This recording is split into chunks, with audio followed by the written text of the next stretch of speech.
पाकिस्तान बनाम श्रीलंका सेमीफाइनल से पहले पाकिस्तान टीम में बड़ी तब्दीलियों का ऐलान हो गया है। पाकिस्तान की प्लेइंग 11 का ऐलान कर दिया गया और उसमें एक नहीं, दो नहीं, तीन नहीं, चार नहीं, 5 तब्दीलियां, आधी टीम समझ लीजिए ऑलमोस्ट तब्दील कर दी गई है। फाइनल है, जो टीम आज कामयाब होगी वो फाइनल खेलेगी इंडिया के मध्य मुकाबिल। और इस मैच से पहले जो पाकिस्तान टीम में 5 तब्दीलियां की गई हैं इस मैच के लिए, उसके बावजूद ओपनिंग का देखिए ये पहले से कुछ तो चेंजेस कर देनी चाहिए थी। ये फोर्स चेंजेस है एक तरह से, जब आपको पता है कि प्रेशर क्रिएट हो गया है और प्रेशर क्रिएट हुआ है through bad performance. Important question because Fakhar Zaman Khan has come in the mix of Pakistan now, क्योंकि ऑफिशियल अब ये हो गया है that Naseem Shah would not be the part of Asia cup squad any more, और एशिया कप में अब आपको नसीम फीचर करते हुए नहीं दिखेंगे। जमान खान को बुला लिया गया है पाकिस्तान। पता है कि प्रेशर क्रिएट हो गया है और प्रेशर क्रिएट हुआ है थ्रू बैड परफॉर्मेंसेस और through that massive defeat against India. तो फिर आप जो है ये रिएक्शनरी मोड में चले गए हैं कि आपका एक रिएक्शन आया है कि जी ठीक है, क्रिटिसिज्म भी है, उन्होंने स्कोर भी नहीं किया है और हमारे जो परफॉर्मेंस भी नहीं हुई है।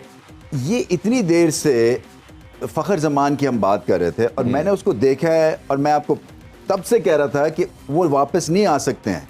इस तरह की अनऑर्थोडॉक्स बल्लेबाज बहुत टाइम लेते हैं वापस आने में, फॉर्म चली जाती है।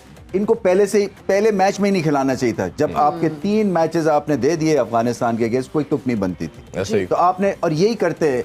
मुझे जो एक तरह से फ्रस्ट्रेशन होती है ना, पाकिस्तान कप्तान की तो मैं बात नहीं करूंगा, बट जो एक जनरल थिंक टैंक है, ये जब तक कि इनको चोट नहीं लगती है ना, ये चेंज नहीं करते हैं या ये रिएक्शनरी मोड में तभी जाते हैं। ये पहले से प्रीएम्प्ट चीजें नहीं करते हैं और ये समझते हैं कि नहीं, हमारा अंदर खाते जो चीजें चल रही हैं हमें पता है, बाहर वालों को नहीं पता। कई दफा बाहर वाले जो है, क्योंकि आप उस बबल में कई दफा कैद हो जाते हैं थिंकिंग पॉइंट ऑफ व्यू से, कि आप फिर बाहर के बंदों को सुनना भी नहीं चाहते हैं और बाहर वाले कई बड़ी दफा सीधी सादी अकलमंदों वाली बात करते हैं। तो ये चेंजेस सारी होनी चाहिए थी।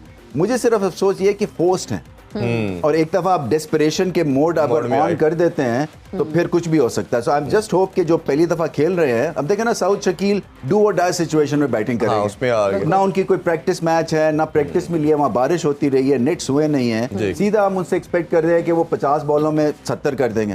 तो एक्सपेक्टेशंस भी तो फिर देखे ना उसी हिसाब से आपके ऊपर नीचे होंगी। फिर वो जमान जो है वो वहां से चले हैं, एक दिन में वहां पहुंचे हैं, एक्लेमेटाइजेशन का कोई टाइम नहीं है। सीधा वो अब उनसे आप एक्सपेक्ट करेंगे वो 5 विकेट लगा देंगे, अल्लाह करे लगा दे, टैलेंट है, बट आप टाइम तो देना। ऐसी सिचुएशन को डेवलप ही नहीं होने देना चाहिए। अच्छा, उस्मान साहब से भी हम जानना चाहेंगे कि फ़खर ज़मान की चेंज को आप किस तरह से देखते हैं?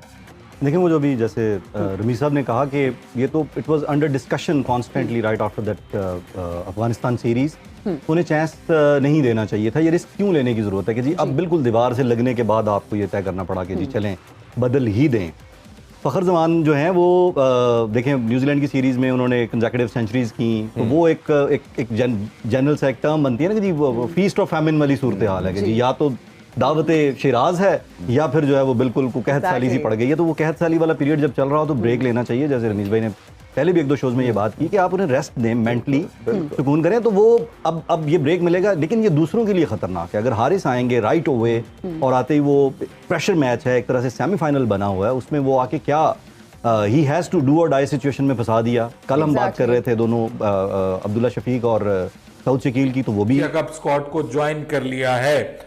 नसीम शाह के हवाले से ये बात इसलिए की गई, ये फैसला इसलिए किया गया क्योंकि वो कंधे की इंजरी का शिकार हैं और उनको पाकिस्तान वर्ल्ड कप तक फिट रखना चाहता है और कोई ऐसा रिस्क नहीं लेना चाहता कि जिससे नसीम शाह जो है वो पाकिस्तान को वर्ल्ड कप में दस्तयाब ना हो। सो इसलिए अब उनको एशिया कप के अगले मैचेस में, अगर पाकिस्तान और श्रीलंका के दरमियान मैच होता है तो इस मैच में भी वो अवेलेबल नहीं है। ऑब्वियसली प्लेइंग 11 का वो हिस्सा नहीं है जो अनाउंस हुई है।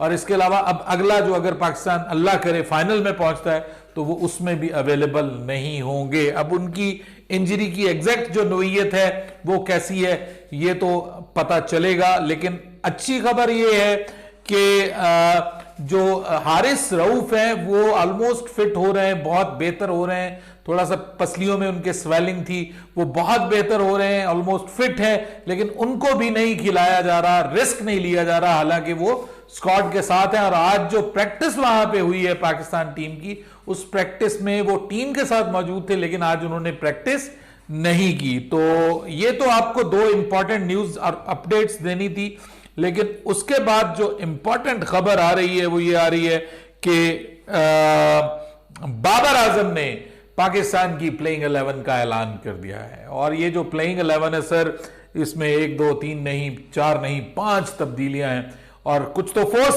तब्दीलियां हैं, यानी ये समझ लीजिए कि जो 2 तब्दीलियां हैं वो तो फोर्स्ड करनी पड़ी हैं हमें, यानी हारिस और नसीम जो हैं ये दोनों अवेलेबल नहीं है, तो इनकी जगह तो 2 लोगों ने आना था, तो ये फोर्स्ड चेंजेस हैं। और एक और फोर्स्ड चेंज है, और लेकिन वो बहुत सारे लोग उससे खुश होंगे, वो है सलमान अली आगा वाली चेंज, कि वो भी अनफिट हो गए थे, उनके चेहरे पे बॉल लगी थी, अल्लाह पाक उनको सेहत दे, और फिर वो सिर्फ हमें टेस्ट टीम में नजर आए, तो वो भी जो है वो इस वजह से उनके चेहरे पे स्वेलिंग हो गई थी, तो इस वजह से वो भी अवेलेबल नहीं है।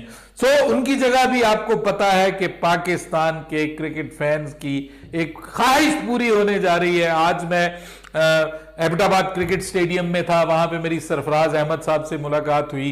आप मेरी कम्युनिटी में उनके साथ मेरी पिक्चर भी देख सकते हैं, हमारे चैनल की कम्युनिटी में उनसे मेरी मुलाकात हुई। वहां पर कुछ और लोगों से भी 2-4 होना पड़े और इस तरह की सूरत हाल हो, तो फिर आपको अपनी पॉलिसी पर नज़रसानी करना पड़ती है, लेकिन पाकिस्तान क्रिकेट बोर्ड ने ऐसा नहीं किया, और मैच से एक दिन पहले ही यानी गुज़श्ता रात ही अपनी प्लेइंग 11 का ऐलान कर दिया।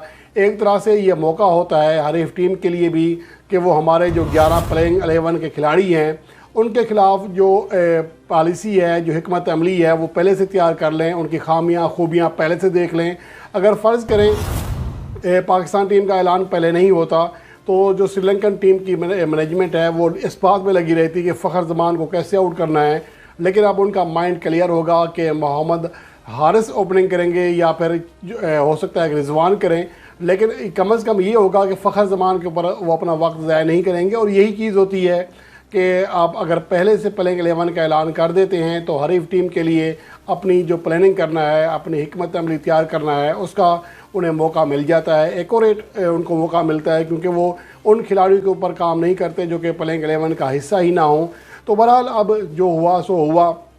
पाकिस्तान टीम में 4 तब्दीलियाँ मैंने पहले बता दी थी कि ये होंगी, लेकिन अब 5 तब्दीलियाँ हुई हैं, क्योंकि फ़खर ज़मान को ड्रॉप करना मेरे ख्याल में लग ऐसा रहा था कि शायद पाकिस्तान की टीम मैनेजमेंट अभी उन्हें मज़ीद मौक़े देगी, लगातार 9 इनिंग्स में नाकामी के बावजूद, लेकिन बहरहाल ऐसा नहीं हुआ। और कुछ लोग इसको इस तरह मिसाल भी दे रहे हैं कि इंज़माम उल हक भी वर्ल्ड कप 92 से पहले लगातार 9 इनिंग्स में नाकाम रहे थे, लेकिन सेमीफाइनल में फ़तह इनिंग्स खेली थी, फिर फाइनल में शानदार खेले थे।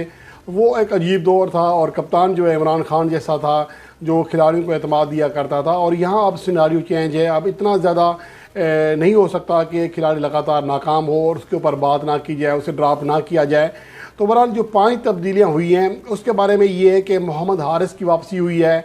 कभी उन्होंने वनडे फॉर्मेट में ओपनिंग नहीं की है, T20 में ओपनिंग कर चुके हैं, लेकिन उनका जो टेम्परामेंट है विकेट पर खड़े होने का वो ज़्यादा नहीं है।